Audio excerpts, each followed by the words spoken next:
Well, in 1950, the Ad Council decided they wanted to do a national fire prevention campaign, and they hooked up with the NFPA as the sponsor.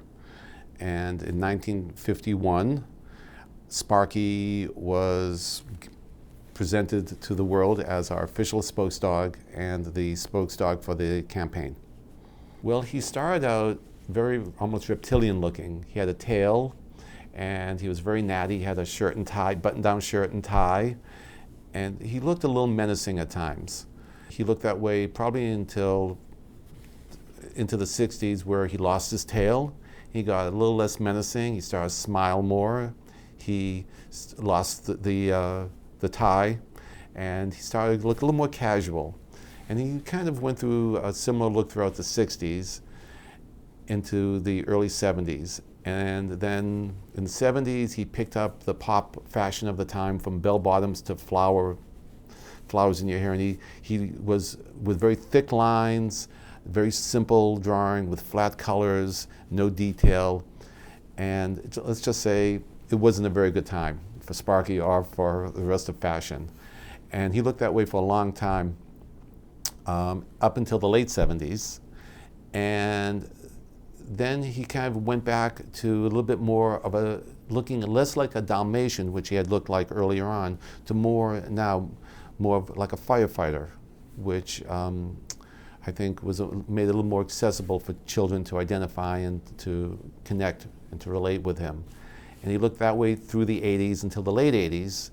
And then that's when I came in and started to redesign him and making him more as a firefighter, and still very much a Dalmatian, but he was now up to code in his uniform. That was actually one of the biggest differences I made. I actually brought him right up to code. I remember sitting here with the engineer at the time and going over the code with him, and he's looking at me, like we're talking about a dog now. And I said, no, this is important. I want him to look up to code, and making compromises that we could adapt the standard for a Sparky.